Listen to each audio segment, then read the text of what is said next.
Hey, what's up, everybody? Welcome into another episode of the GNC Fantasy Football Show.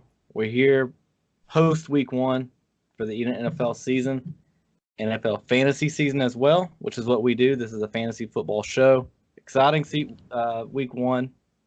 A lot of good things, a lot of bad things to talk about as well. As always, my co-host Chandler Stepp is with me. How are you, Chan? I'm doing well. It was a great week one. We sat on the couch all day, watched football. It was fantastic. So happy it's back. Yeah, same. It's like Christmas time, this time of year, always.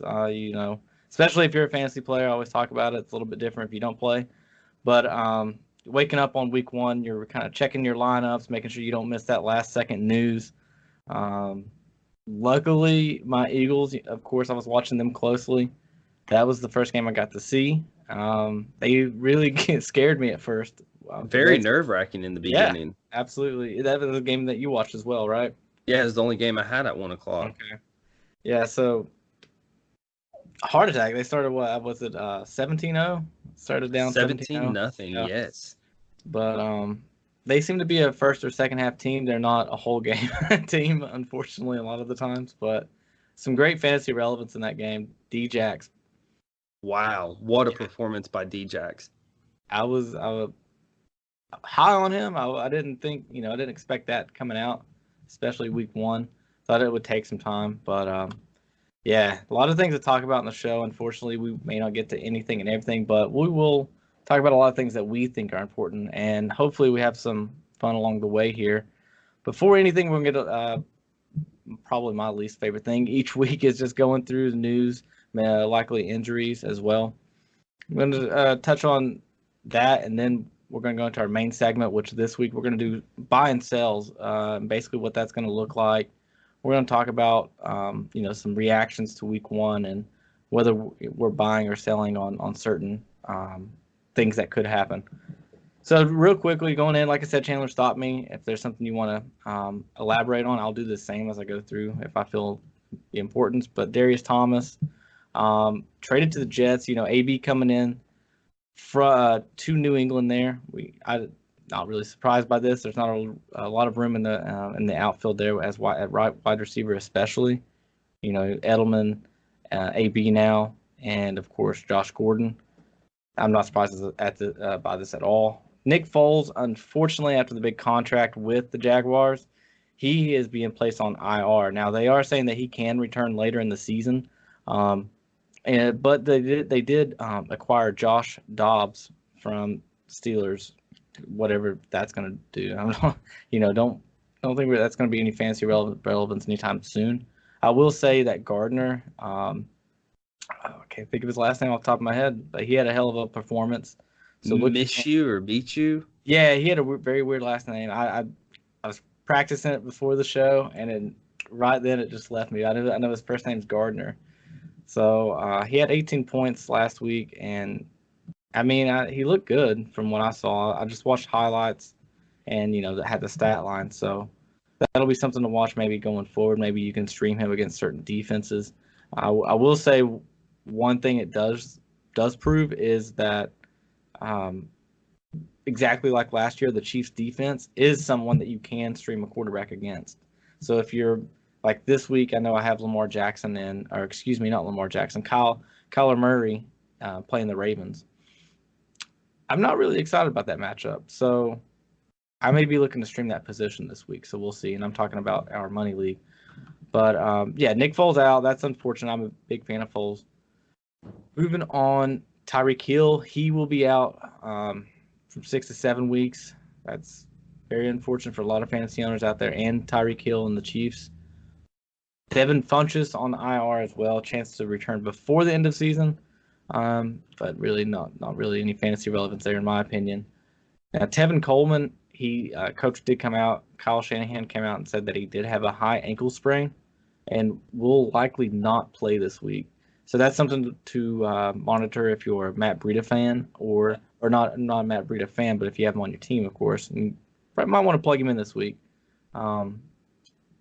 Maybe didn't last week, but I think that was a pretty good choice if you didn't. Darius Geis likely to miss some games. Now he struggled with this since being in, being in the NFL.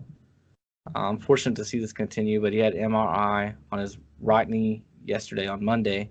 So something to look at, and of course, some big news that came out. Maybe it wasn't like breaking headlines or anything, but Adrian Peterson was a healthy scratch for this past week, and that kind of pissed off a lot of veterans. I think Adrian Peterson was, he understood that they wanted to see what they had in guys.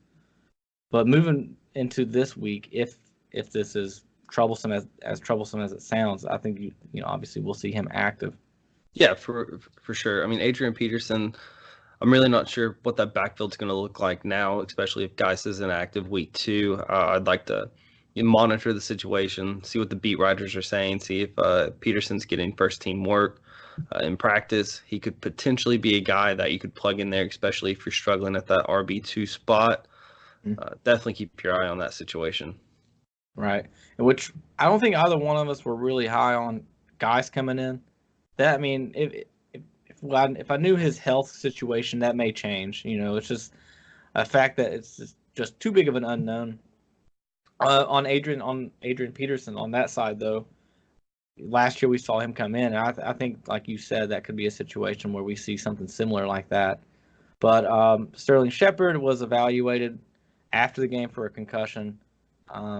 Last I checked, I don't know if he tested positive or not for that, but something to watch. And then Smith-Schuster, he was actually evaluated, but he's good to go. He's in the clear.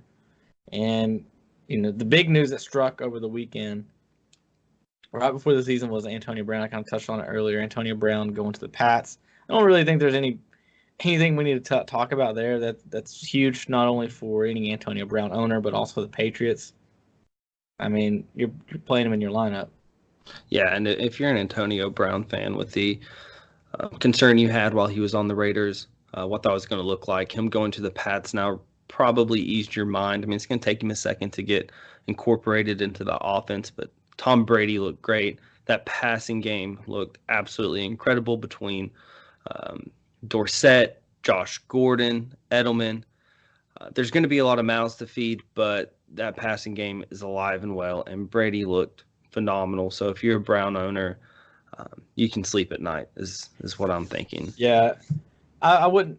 If you have any of those big three in Edelman, AB, and of course Josh Gordon, I wouldn't be worried about any sort of shares that they're going to receive. Maybe you see Dorsett's come down, of course, or any tight end that may or may not be involved. Because I've seen a lot of people, posting on Twitter or Facebook about, how does this affect an Edelman or even a Josh Gordon? I don't think it affects. I think it may, if anything, help. Now, you may see those down games, of course, but you're going to have those anyway. I think the last person it affects is going to be Edelman. If anybody other than Dorsett's going to see any type of opportunity regression, I think it would be Josh Gordon. But you're looking at two different play styles. Antonio Brown is a speedster. Josh Gordon's a big body. I think they're going to be okay, and I think all three are going to be just about week in, week out starters. Yeah, as far as stat line, the only thing for me in my mind that comes down for Antonio Brown would be maybe his receptions. Correct. But I don't. In that's saying though, like he may get targeted a little bit less, may catch a few less balls, but I still think the point line, as far as fantasy wise, is still going to be right on par with where he was, where I had it. I agree. In Oakland. So, moving on. Anything else that you want to touch on in news that maybe we overlooked or that just popped up while I was, running through that real quick? No, off the top of my head, no. Nothing news-wise. Maybe some things regarding Week 1 that may be concerning or maybe something to look at moving forward. Sure, yeah. Real quick, we didn't really plan this, but before we jump into our buy or sell, we'll throw a couple players out, and you can go first, or I don't mind either. Give me a player that. Go ahead. Oh well, what I was going to say before we move on to maybe a player that we liked or didn't like would be three things that really concerns me. It's going to be the Patriots backfield, the Eagles' backfield and the lack of opportunity for David Montgomery. Regarding the Patriots, a lot of people were very high on Sony Michel. He didn't get as much work or didn't perform as well as we expected, especially with James White and Rex Burkhead back there. Rex Burkhead actually had a decent game, as did James White. Sony Michel, however, did not. That Eagles backfield, you really saw a lot more of Darren Sproles than I was anticipating. I thought he was going to be more of just a third down guy, a situational player. But, I mean, not only were they passing him the football, I mean, they were handing it off to him as well, which really took away from Miles Sanders. I am a Miles Sanders owner, so that was discouraging.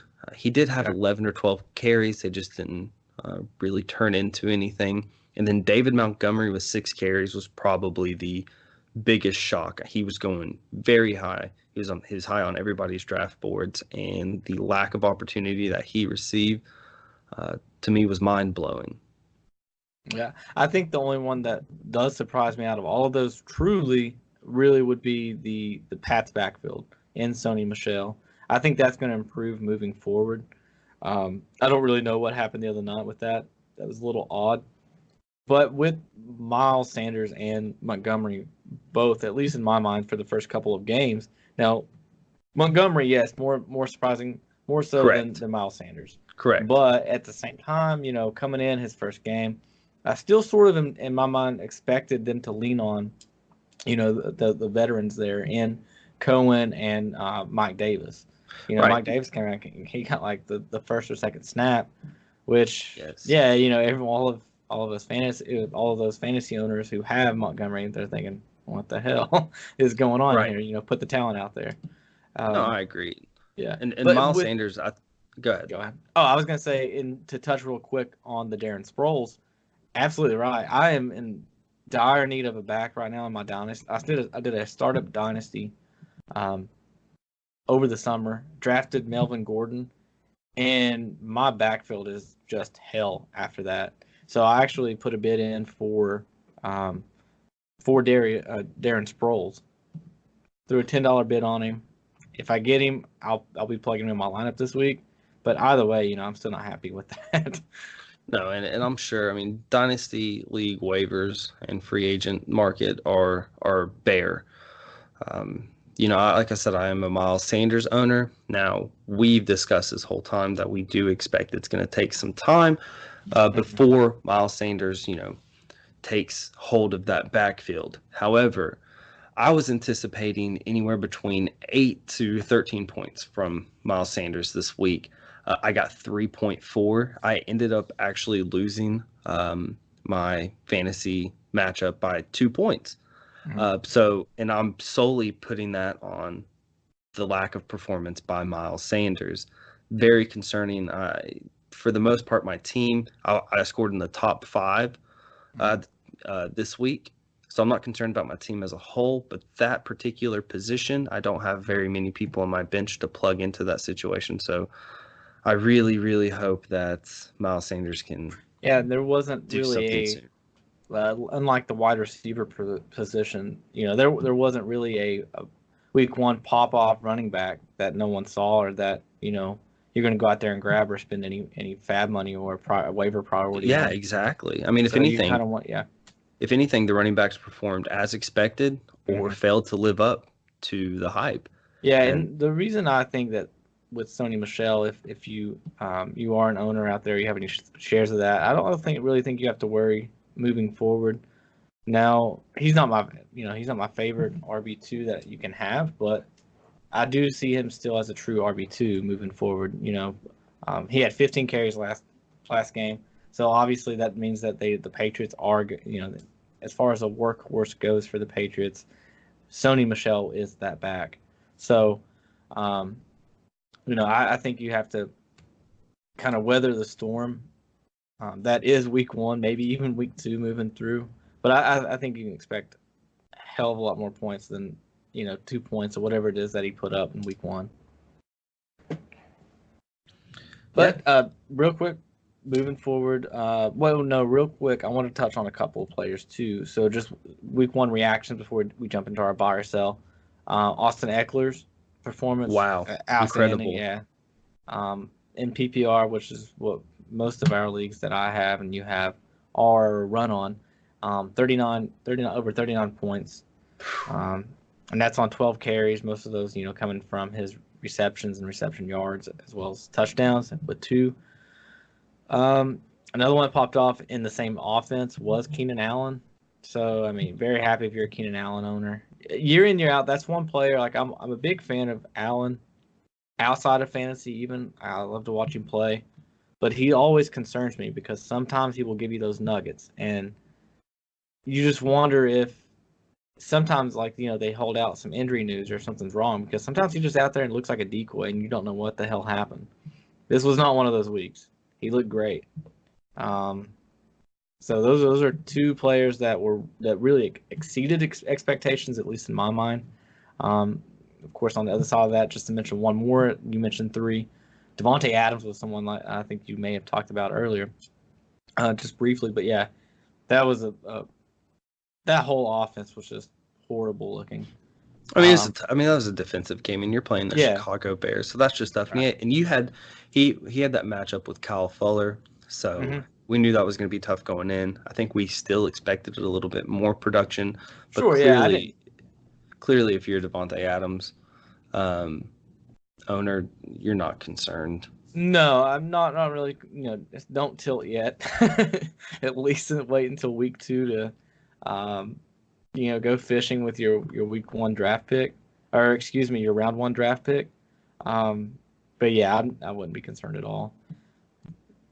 But with that, we're going to go ahead and jump into our buy and sell. If you'd like, I can go ahead and start it off with my number 1.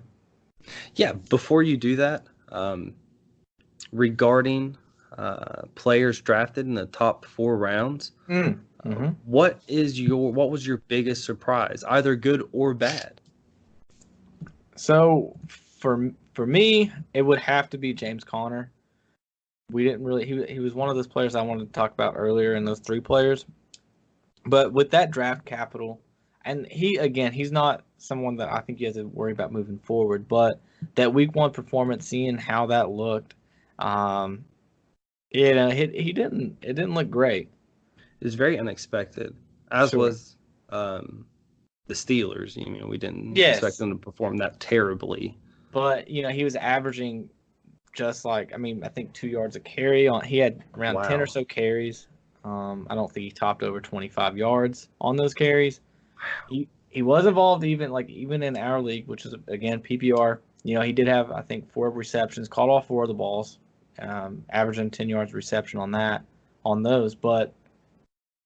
That's still tough. If that average obviously is going to go up on his rushing average, But yeah, it is concerning, and that's one player that did surprise me right out of the gate because I was big on Conner. He was someone in my dynasty who I picked up early. So it looks like that he finished with 10.5, just to show the other people that finished in the same range: Ronald Jones, Mike Davis, Carlos Hyde, Dontrell Hilliard. So definitely not something we were expecting going in. I would say for me, my pick, and this is actually going to be somebody who performed better than I expected, or maybe not as that I expected, but that many were concerned about. And it's going to be T.Y. Hilton. He was drafted at the end of the 2nd round, and no joke, right after he was taken was when the Andrew Luck news hit, and a lot of people assumed that T.Y. was definitely going to be somebody on that team that was going to take a hit by the Andrew Luck news. However, he finished with, 2 touchdowns? Yeah. Is that correct? He finished. Let me double check it, but yeah, he looked awesome. 2 touchdowns. He had 28.7 fantasy points, 8 receptions for 87 yards. That's right. Yep. It doesn't get much better than that. No. Unless you're Sammy Watkins owner. I mean, I don't even ask for that out of my wide receiver 1. So no. if you can keep that up, that consistency, which that's going to come down. But no, yeah, he came out. He looked great. It looked like they're going to look his way no matter what. I thought that maybe, he was a concern for me. After the Luck news, anybody, you don't know, it's just an unknown. But kudos kudos to you, Hilton owners. I will say that. Absolutely. Now, pulling up my buy or sell here. My first one here. Are you ready? Yes, I am. Okay. So with Tyreek Hill, being out for what we already saw is going to be weeks. We all saw Sammy Watkins. He looked amazing. So moving forward, will he not only be Patrick Mahomes' favorite wide receiver, but he will also have wide receiver one upside each and every week. Are you buying or selling that? Each and every week that Tyreek is out, this is a very tough one for me. Now, for one, I'm gonna say, are we not including Travis Kelce as a wide receiver in this situation? Do I need to ignore his existence for this buy or sell Yes, question? I purposely worded it that way. That way I could say, now, of course, he is still a receiver, but if you want to get technical, not a wide receiver. So yeah, not including Kelce. We all know he's going to be still a favorite target of Mahomes, but let's say second. If you want to go that route, Mahomes' second favorite target overall. Okay. But top wide receiver target on that team. Yes. I'm actually against what my bones are telling me. I am going to buy this. Now, he had a lot of concern coming in simply because he's yet to live up to the hype he had coming out of college. Last year, he played 10 games and only finished with 519 yards and 3 touchdowns. Everybody's been waiting for him to take hold of that, wide receiver one position, whether it was when he was with Buffalo, his 1 year stint with the Rams, and then now with the Kansas City Chiefs.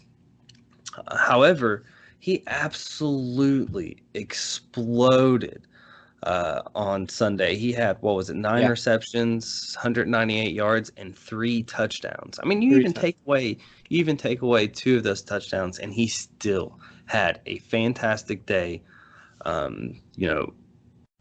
was surprised. I have not been a Sammy Watkins truther. I always believed he was being drafted too high. But what a slap in the face this was. And now with Hill out, absolutely. I mean, they're still going to throw the ball. Andy Reid is one of the best offensive play callers in the league, and clearly he's trying to get this guy involved. Yeah, I'm absolutely buying that as well. I don't see, you can bring up McCall Hardman. You can bring up, of course, you already have brought up Kelce. But I think Sammy Watkins is going to be, he's got the talent. Now, can he stay healthy? That's a big question. Can he stay consistent? Because to me, if Mahomes gets the ball in his vicinity, we saw a different Watkins, in my opinion, on Sunday. We saw the explosiveness. If he gets one block, man, it can spring him for another 50 yards for a touchdown. Then the target share on top of that, he did have 11 targets, and that's really what you want to look at. So, yes, he did have 198 yards receiving and 3 touchdowns. That's a fact. But what would excite me more if I were a Sammy Watkins owner would be the 11 targets. That opportunity share is something you really want to look for. Right, and I don't think he's going to average around that. I think you're going to see that drop a little bit, anywhere from 7 to 8 or 9. But still, yeah, that's a lot of targets. That's wide receiver one targets, exactly what this question brings up. So, yeah, I'm buying. I'm with you 100%. That'll be something to watch. But it's going to be interesting, too, if it doesn't, kind of plan or phase out like that, then it's going to be interesting to see how that develops. And who would you turn to? Would it be Hardman or someone else? I agree. So moving on to my buy or sell statement, the poor performance by Devonta Freeman is indicative of a season of him finishing outside the top 15. Do you buy or sell this statement? Although it was a very poor performance. Now, I'm not going to sit here and say that I was talking up Devonta Freeman, but I was a believer and I still am. So I'm going to have to sell on this. I don't think this is an example if he stays healthy of what Devonta you can expect from Devonta Freeman as far as production fantasy wise. I think he's the clear cut number one there. Ito Smith is just not a running back one that's a team leans on like Devonta Freeman, who was only a few short years ago, again, fantasy wise, the number one running back. But I also think he's great for the team. Last week, yeah, I mean, those games are going to happen. It was ugly, but no, I'm going to have to sell that.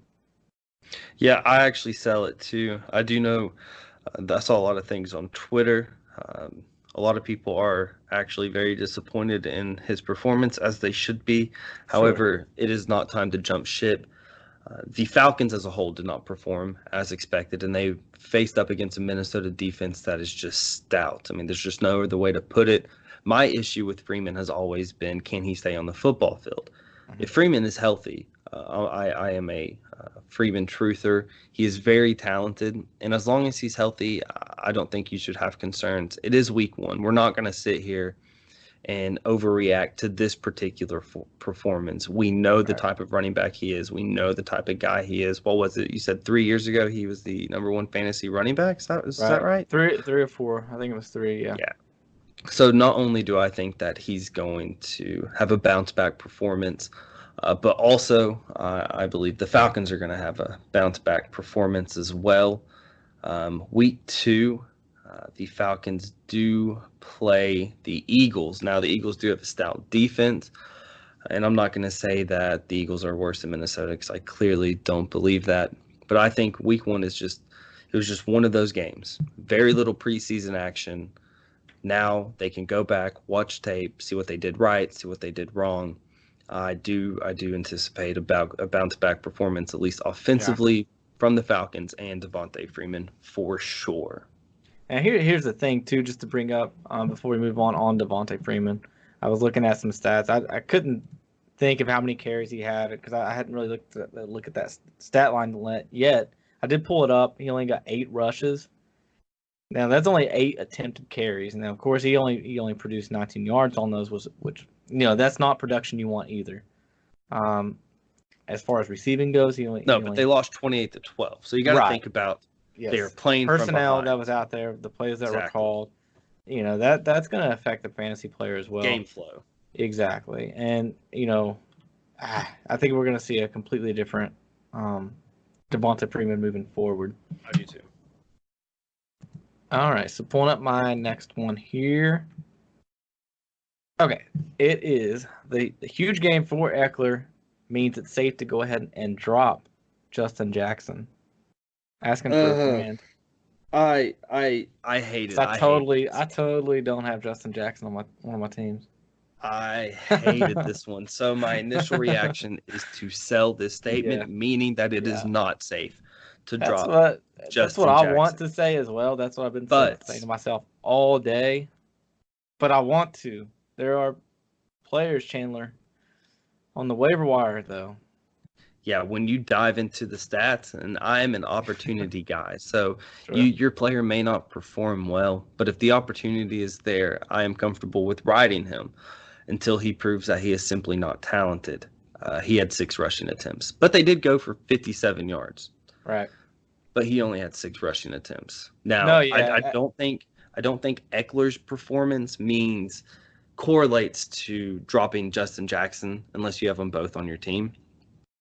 But if you are a Justin Jackson owner, he's still going to be on my bench. Right. Yeah, absolutely. But I am going to sell this. I am not ready to drop Justin Jackson. I agree. I'm selling it as well. I've been debating back and forth all day. There were a couple of times where I actually put a waiver in to see how I felt. And I always went back after about 30 minutes, 40 minutes of thinking about it. I don't think it's something I'm ready to do yet. Something happened. I think Ekeler with that performance, one thing it is safe to say is, yes, he is the MVP of that backfield. Yes, he is going to be the main fill-in for Gordon in that backfield. But if something were to happen, as it does so often in football, who's the next guy up, and that's what fantasy is all about. So it's just a matter of how long you're willing to hold. Now hold on to Justin Jackson. I think he's going to be more involved than he was last week. But if something happens, God forbid, I'm not sitting here wishing anything on any player in the league. But like I said, it happens all the time. So, but yeah, I sell that as well. Moving on. What do you got? Gurley and Malcolm Brown are operating in the split backfield. This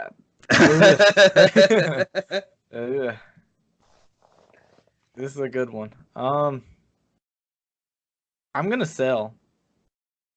I'm gonna sell on this one. I know that that's not really what it seemed like last week with, not only Malcolm Brown getting into the end zone twice. You have to look at the opportunities like you were talking about earlier. He had 11 rushing yards or 11 rushing attempts, just over 50 yards. But the big one was the 2 touchdowns. So his stats, at least fantasy-wise, were a little more inflated than if you just actually That's true. take a step back. Touchdowns. We're not talking about him. Is that right? Yeah, that's absolutely right. We not at least not as much. I mean, he still would have gotten close to double. Well, not really. It still wouldn't have been as pretty. We're looking at 6-7 points, right. But yeah, I'm with you in that last week was impressive. He's still a hold for me. At least everywhere I have a share of him, I'm holding on. Unless there's someone out there who is on tilt and will send you a stupid trade, then take advantage of that. Don't feel bad about pulling the trigger on any trades like that. I actually buy this statement, and the reason is I clearly think.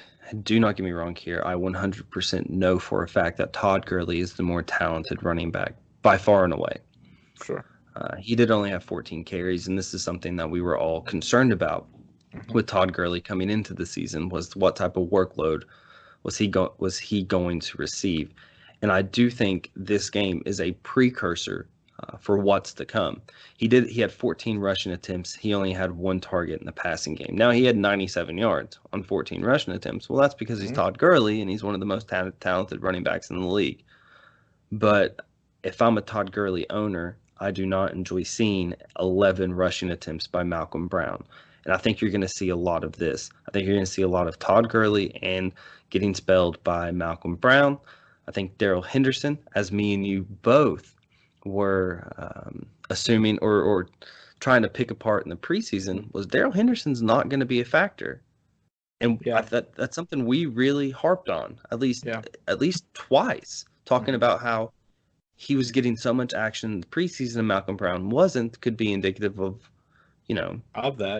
They want to keep him healthy. They want to see what they have in their rookie. So we definitely called this.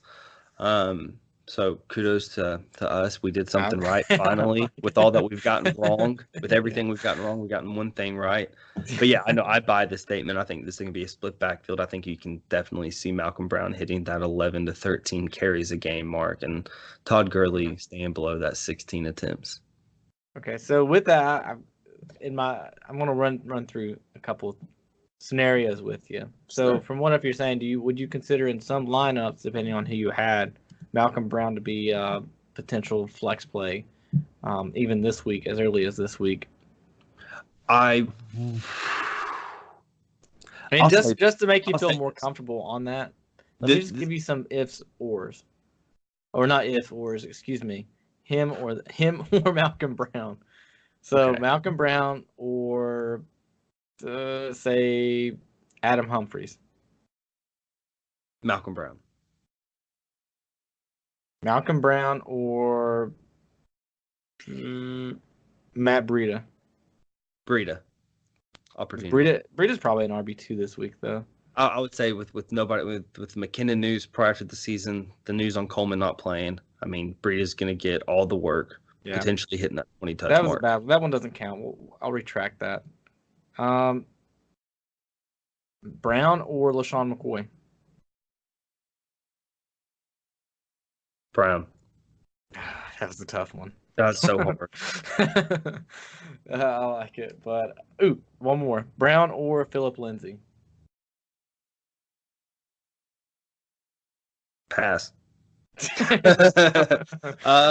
Hold on. I didn't really get a dive into the Philip Lindsay stats. 11, 43. Brown. Right. Better offense. Okay. All right, moving on. I just wanted to make sure how you felt on that. Yeah, I'm with you though. I think he in certain lineups. I'm not happy about flexing him this week. I'd have to be real desperate before I did. Desperate in the flex, which I'm desperate in my RB too. He would definitely have a nice home sitting in my RB too. Yeah.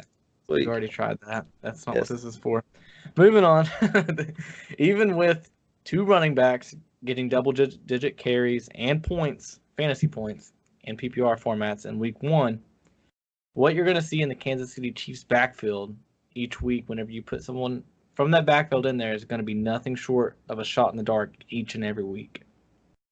Buy or sell? Yeah, I'm going to sell this. And I understand where the statement's coming from simply due to the amount of work that LaShawn McCoy did receive. However, Damian Williams, I had some current concerns regarding Damian Williams coming into the season. He did have a limited workload, which I did expect. I was saying that you could potentially, between Williams, McCoy, and even Darwin Thompson back there, you could potentially see a running back by committee. Andy Reid even said that coming in. Now, one issue you have is he did only have 26 rushing yards on 13 attempts. That is terrible. Yeah. That is concerning. But the fact that he was also very involved in the passing game with 6 targets, 6 receptions for 6 receptions for 39 yards. That is encouraging. He did fall into the end zone, but even without that, he's still hitting double digits. So, you're selling this one. I am selling your statement. I don't necessarily think it's a shot in the dark. I think Damian Williams is going to be the one who is going to receive the bulk of the carries, even though the LaShawn McCoy work is slightly annoying to Damian Williams owners. Yeah, I'm 100% buying this, and maybe I should change the statement up just slightly and say until further notice. Each week until someone emerges. That would have probably been a more clear statement. Each and every week's a little. I'm with you on that. I think Damian Williams will eventually emerge as the RB1 there, and their workhorse back. I think a lot of good things with week 1 for Damian Williams fantasy owners. Yes, but McCoy did look good. I mean, he had 81 rushing yards on 10 carries. If he fell into the end zone, I mean, come on. Something happened, and little life, what's left in those legs, something happened, and he didn't look bad at all. I mean, that's the best he's looked in, I can remember, in 2 years. So, but I think Damian Williams will, although I am buying this now just because I think it will be a split backfield. I think you're going to see equal shares on both parts. Now, I really, really thought with McCoy being, which I remember seeing, I watched a lot of the highlights from the game, so I don't know what happened with the game flow of it. So I don't know if McCoy started off hot and then got cold or opposite. But I think Reid, what you're going to see is him ride the hot running back, which is in a committee backfield is what you like to do. That's what the Eagles have done for the last 2 years. But I could see that. Go ahead. I was just going to say, but the 6 receptions by Damian Williams, though, and only 1 reception and 1 target for LaShawn, I mean, that's really, I think, what's going to separate it. I think you're going to see the rushing attempts be similar. That shows that he's going to be in there on those third downs. He is going to be there receiving running back. I'm with you there. But, yes, I will buy for now. We'll monitor this. You're selling on this one. What you got? The Cleveland offense is not who we thought they were. How bad did they look? Are who I said they were. Ooh. I expected big things from all around. I expected much, much more, especially right out of the gate. I expected more of a this towards the middle, end of the season, not right out of the gate. I expected much more, man. They came out and they looked just dead. They did. Odell didn't have an Odell-type game. I think he finished, correct me if I'm wrong, I don't have it in front of me, but he had about, 14 fantasy points? Go ahead. I'm gonna pull up some stats from that game. That Please was do. But one thing that I've said all preseason is everybody. I've seen multiple people shit on the Titans. I've always disagreed with this. They're a very solid team. They were 9-7 last year. 9-7 is nothing to turn your nose up at. However, we did not expect this Cleveland offense to sputter. Baker Mayfield, he had 3 picks. Not what you want to see. Nick Chubb, 11.5 fantasy points on 17 rushes. So Nick Chubb got the work, but he didn't put up the money. Not what you want to see at all. It looked like Tennessee. They just pulled out the belt on the Cleveland Browns. It was not a pretty game. Not a pretty game at all. I mean, the first quarter as a Browns fan, maybe you're happy you're winning. After that, it was basically just shit creek from there. So you are buying this, correct? I don't want to, but yeah. I mean, from what I've saw, and look, you and I don't know if it's one of our official quote unquote bets, with actual real life money, but there, we did talk about the 8-8 record. Right. So I mean, I have to buy this, I am going to sell it. This is a week 1 overreaction. They got all the headlines in the offseason. They were cocky. Baker Mayfield's cocky. They just brought in a guy who has never coached an NFL game as a head coach in his life, Freddie Kitchens. I think they're going to turn around. I think actually coming out and getting slapped in the face, getting punched right in the mouth is better for them than coming out hot and then teetering it off when the season gets really tough, when you get bogged down in the week 8, week 9, week 10 range. So I think this is a good thing. I'm still all in on this Cleveland offense. Nick Chubb, he's one of my bold predictions, finishing as a top 5 running back. I'm still there. Not overreacting. I'm with you. I hope so, because I mean, like I said, I expected more than what I saw. But I mean, like you said, it might be best they come out, get popped, and turn that into some sort of fire that for the rest of the season. But more often than not, what we've seen when the Browns start out like this is just a burning garbage can going downhill. True. And if 3-4 games in, they don't have a win, I don't know. Something's going to have to happen, and I think someone will have to take the blame, and it may get ugly again. I don't hope that happens, but I'm just saying, if it 0-4, you got to do something. Hey, 0-4 is actually a legit possibility, because after the Titans, the Browns go and play the Jets, which the Jets are going to be a tough team. Now they should beat the Jets.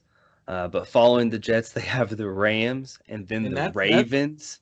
If I'm not mistaken, the Jets game, that's a night game, right, on Monday? I believe so. Who's and at then home? After that, they got to play Rams and Ravens. Not going to be good. Let's see.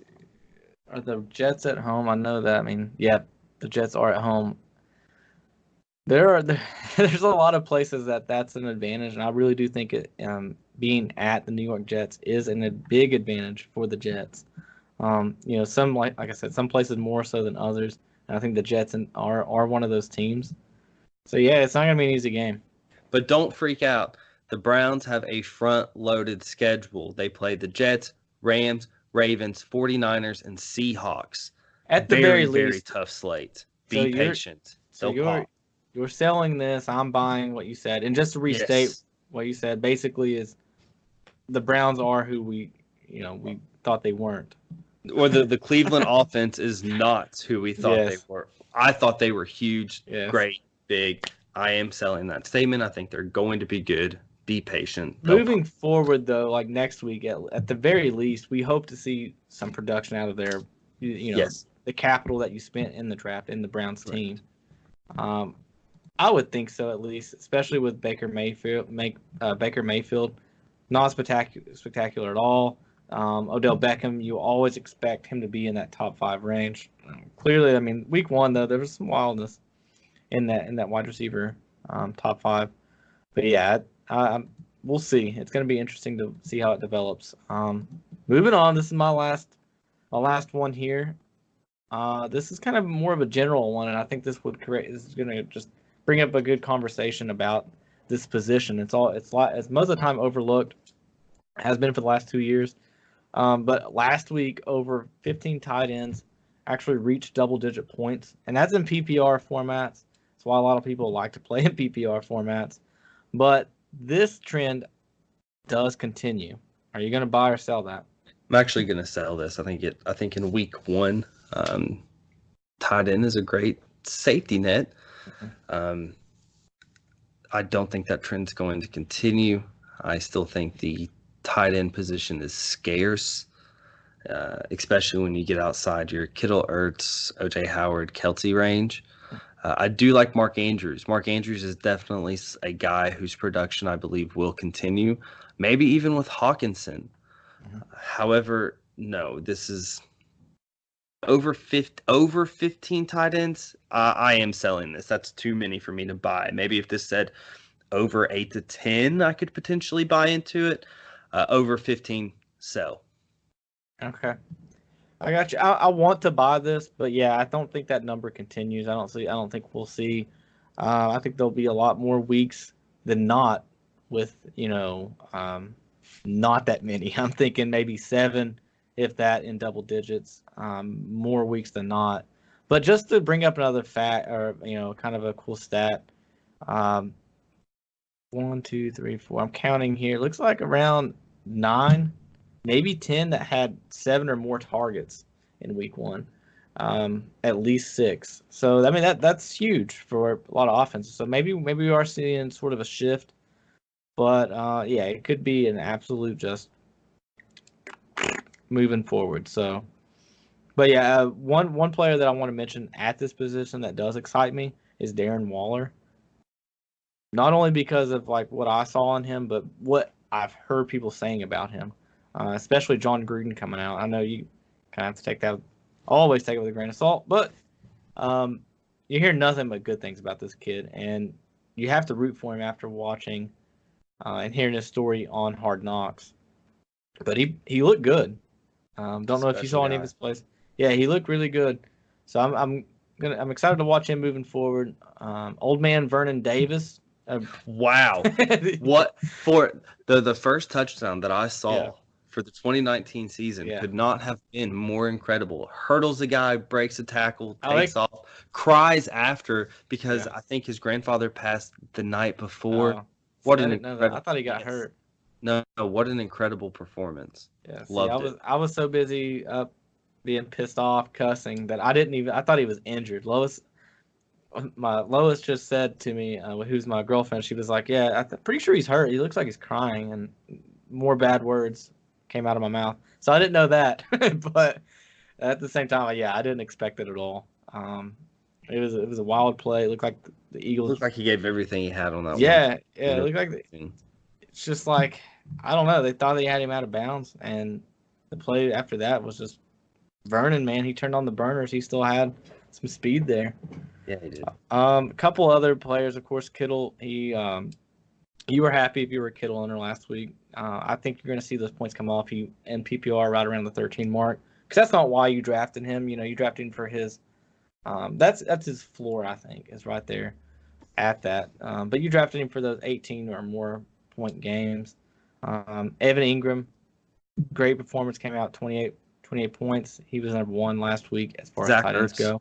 Was slightly depressing. He had 10 points. He did have 7 targets, though, so it's not like he's no longer involved. But that was a concern we had of him coming in with simply the amount of weapons that they have on offense. It's going to be tough for him to eat. But I really do think as season comes down or the season goes forward, Ertz is still going to produce. I do think he will regress. I think he'll have under 100 receptions, but over 90. So don't freak out if you're an Ertz owner. 10 points at your tight end position. Take it, be happy, move on. Yeah, for sure there. But Delaney Walker, that's another one. Wow. He scored 22. Woo! Big game for him, 2 touchdowns. Let's see who has TJ Hawkinson. Can't forget him. Can't leave him out. The big rookie. He may be special pickup. I agree. I didn't see him actually play in many of my leagues. For obvious reasons. He's a rookie. You don't know what you have in that. But, man, he came out and made a big splash. So I think you're going to see that start to trend upward. I just realized I actually missed one of my final buy or sells. Oh, yes. No. We haven't got on. We're still on my last one. So we didn't miss it. I was moving on past this, but I missed it. I had it as number 2. So. I see what you did. Okay. But yeah, that's all I want to say about the tight end position. I want to buy this. Like I said, I want to see this trend continue because some of my favorite players growing up play this position. So Shannon Sharpe, baby. Skip. I wasn't that big of a Shannon Sharpe fan, but I did like to watch him play. But yeah, move on. That's all I have to say about that. You want to sell? I'm selling on this as well. Moving on to our final one, then we'll close up things here. Not only is John Ross a must-have waiver acquisition, but is also a must-start. Ooh, I'm so glad you picked this one. Me too. I figured he would be at least one of ours. I showed you mine just to make sure that they didn't kind of bleed into one another. So I'm really glad to see that this was on yours. I am selling this so hard. No, I don't want anything to do with. I think I even messaged you earlier. Now, he will have some relevance for the next couple of weeks. I don't think we're going to see anything like we saw last week. But that's not to say that I don't think he's going to produce. However, AJ Green, when he comes back, Ross goes back into the shadows. Ross disappears again. So right now, we play in a fab league. I am not going to go out there and blow 20%, 25% of my fab on a player like John Ross, who came out and made a splash in week 1. Someone who we should know, that is just going to go back into the dark. No, I'm selling this so hard. All aboard! Choo! Choo! I am jumping on this train hard. He is a must start. I am buying this. He had 12 targets for 158 yards. Ignore the 2 touchdowns. He was drafted coming out of college in the top 10. Okay, he was the 9th pick overall, and I believe this is his 3rd year in the league, and this is the point in time that we see receivers pop off and become who we either think that they are or fail to live up to expectations. I am buying this. And now, John Ross, I will say, this could be a week 1 overreaction, but I will argue against that immensely. The train already took off. You're already on it. You have 2 tickets. I am not jumping off of this train. John Ross will outperform Tyler Boyd over the course of the season, regardless of AJ Green returning. I am all about this kid. Well, trust me, you're not the only one on that train. Unfortunately, I missed it. We'll see. It's that target share, because somebody that I'm not as high on is going to be Marquise Hollywood Brown. I like him. Mm-hmm. I want him on my team, but he had 5 targets. Now he took it for 147 yards. Right, that's not. Yeah, you can't. Not sustainable. It's just not going to happen. But okay. So let me ask you this, which this is an obvious answer here. AJ Green plays week 1, stays healthy. Nothing happens. This wouldn't be happening. This wouldn't be going on. So that's my whole point. Like, I disagree with that.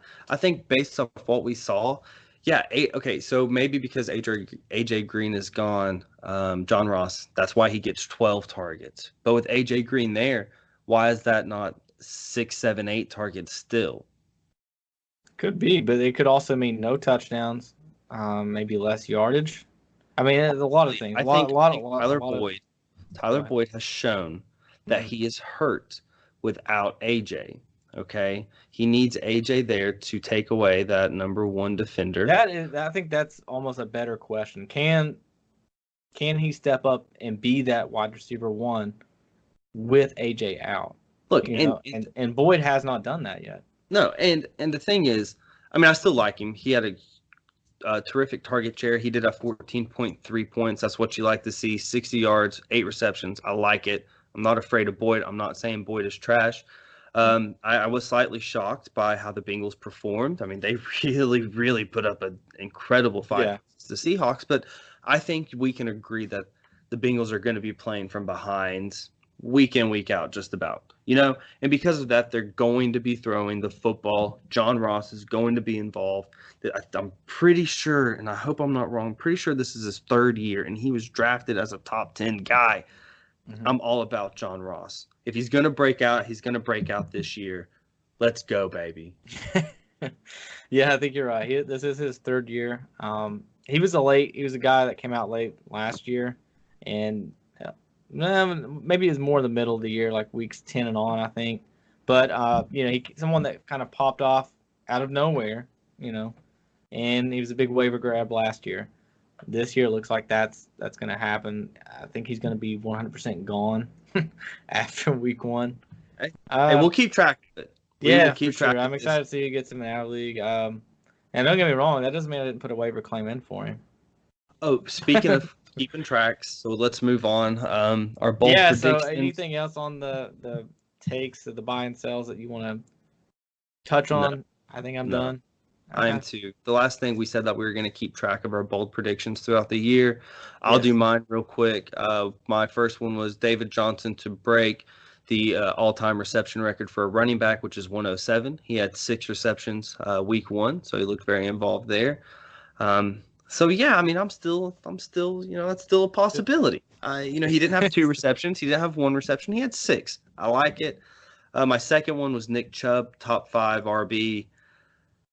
Little concerned. However, I do think this Cleveland offense will pop. So I still have hope, but I am a little concerned about that pick. Yeah, I'm concerned about that offense. I really am. It looked like more of a communication thing than, obviously we know the talent's there because we've seen it all of last year. We saw it. We know OBJ's talented. Nick Chubb had a huge breakout. So yeah, what's going on? We'll have to just see how that plays out. I'm just worried that in Cleveland, man, just seems like bad luck just in the air there.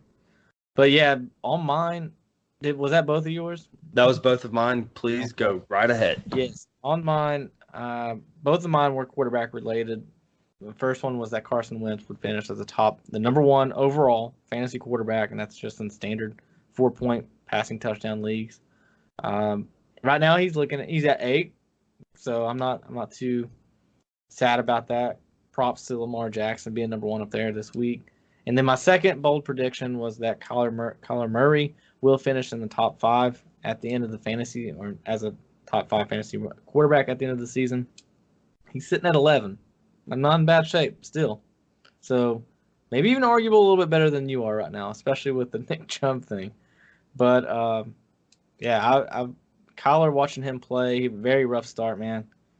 Almost looked, I just couldn't watch at certain points, but they picked it up, especially in the second half. Of course, that game with the Lions did finish in a tie. And you and I, we both talked about how we watched Carson Wentz. He looked like Carson Wentz, man. Carson Wentz 2 years ago, exactly what I want to see. Yeah, Kyler Murray looked phenomenal.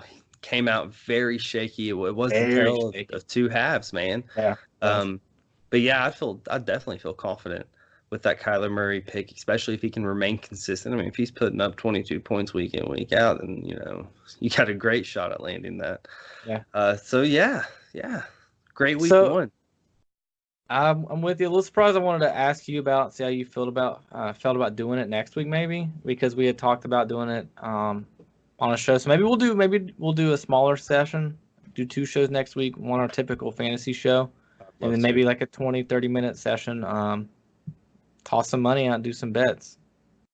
Okay, yes, let's absolutely do it. I am happy that we got to watch week 1 before I started, putting the money where my mouth is, because yeah, I wrote a lot of checks that week 1 didn't cash for me. So week 2, I got more to base my gambling on. So yeah, that's the beauty of it. Before we close out, any week 1 toss outs, players, must starts that you want to throw out? Obviously, you said John Ross. I don't want to hear any more about John Ross in that train that you're on, but anybody else that just pop off. Yeah. Shout out to Derrick Henry. Absolutely went off. I will say, His first 12 carries, I do think he averaged below 3 yards a carry. However, the opportunity was there. That's what you want to see. Shout out to Derrick Henry. Shout out to the San Francisco 49ers defense. I started them. Loved it. Also, Patrick Mahomes had a Patrick Mahomes-like day, 3 touchdowns. I have him going over 40 this year. You do not, so I was very happy to see that. And Dalvin Cook, I was not super high on Dalvin Cook. Man, what a day. 21 rushes for 111 yards, 2 touchdowns. Yeah. Incredible. Dalvin was someone who neither one of us really talked about a lot. Anytime he came up, I was high. I always seemed like I was a little bit higher than you were. Yours, of course, injury concern. Can he stay healthy moving forward? We'll see. That was really, that's my. And then Marlon Mack. I was going to bring up Marlon Mack. Marlon Mack, he balled. He did ball out. Love it. A couple of shout outs I want to do. My boy Phillip Rivers dropping. I think he dropped around. Around 25. Yeah, 24.4. Awesome. Marcus Mariota over the 24 mark at 24.3. Of course, we already talked about Kyler Murray, Drew Brees being Drew Brees. Those were picks that, a couple of those in Phillip Rivers and Marcus Mariota. Chris Carson, 15 rushes and 7 targets. Wow. Talk about work.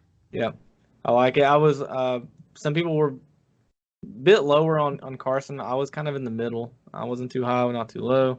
But it's good to see him actually get all the looks that, Pete Carroll came out and said that he was going to get. So that's awesome. Alvin Kamara, 23 points.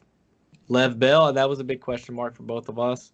Will, what are we going to see there in week 1? Got a ton of work. He did okay. Yep. I mean, if I'm a Bell owner, I feel okay about it. Yep. I'm with you. I'm ready for week 2. I wish more than anything we had time to do another episode to talk about maybe some week 2 projections and must starts. Maybe soon we'll find enough time to do that. Maybe we'll change up what we do next week with our show after we kind of see how this one went. But other than that, had fun. Peace.